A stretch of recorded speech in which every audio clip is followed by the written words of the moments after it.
আজকের দিনটি শুক্রবার, পবিত্র জুমার দিন। সাধারণত এই দিনটি শান্তি, প্রার্থনা আর আত্মসমালোচনার প্রতীক। কিন্তু রাজধানী ঢাকার রাজপথ যেন আবারও প্রশ্ন ছুড়ে দিল, আমরা কি সত্যিই নিরাপদ এক সমাজের দিকে এগোচ্ছি, নাকি অস্থিরতার নতুন অধ্যায়ে প্রবেশ করছি? খবর এসেছে, হোটেল ইন্টারকন্টিনেন্টালের সামনে গুলিবিদ্ধ হয়েছেন ইনকিলাব মঞ্চের সদস্য সচিব এবং জুলাই আন্দোলনের আলোচিত মুখ আবদুল্লাহ আল জাবের।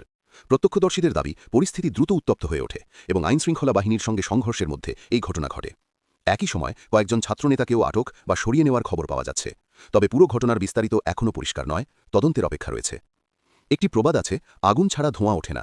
যখন সমাজে বারবার সহিংসতার খবর আসে, তখন সমাজবিজ্ঞানীরা এটিকে বলেন সাইকেল অফ পলিটিক্যাল ভায়োলেন্স, অর্থাৎ রাজনৈতিক সহিংসতার চক্র। অর্থাৎ একবার উত্তেজনা তৈরি হলে প্রতিক্রিয়া, পাল্টা প্রতিক্রিয়া, এভাবেই সংঘাতের পুনরাবৃত্তি ঘটে। প্রশ্ন উঠছে, এই সংঘাতের পেছনে কি শুধুই তাৎক্ষণিক উত্তেজনা, নাকি আরও গভীর রাজনৈতিক মেরুকরণ কাজ করছে?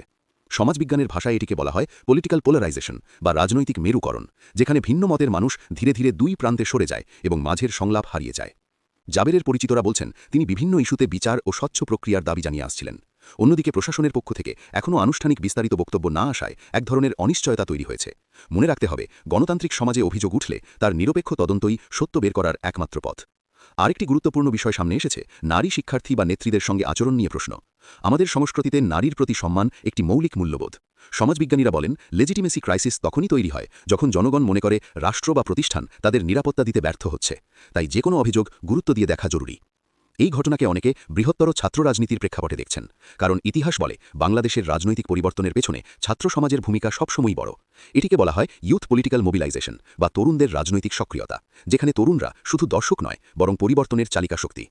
তবে এখানে একটি সতর্কবার্তাও আছে। একটি পুরনো বাংলা প্রবাদ, রাগের মাথায় সিদ্ধান্ত নিলে ক্ষতি নিজেরই হয়। উত্তেজনা বাড়লে সবচেয়ে বেশি ক্ষতিগ্রস্ত হয় সাধারণ মানুষ এবং সামাজিক স্থিতিশীলতা।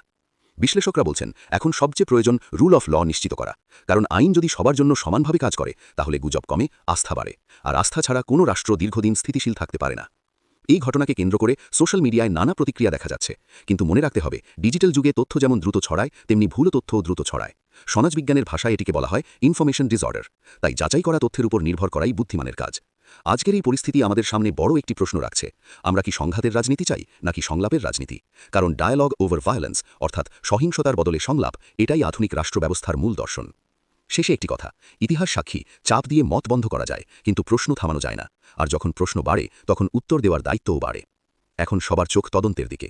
সত্য যাই হোক, স্বচ্ছ তদন্ত, জবাবদিহি এবং ন্যায় বিচার নিশ্চিত হওয়াটাই সবচেয়ে গুরুত্বপূর্ণ।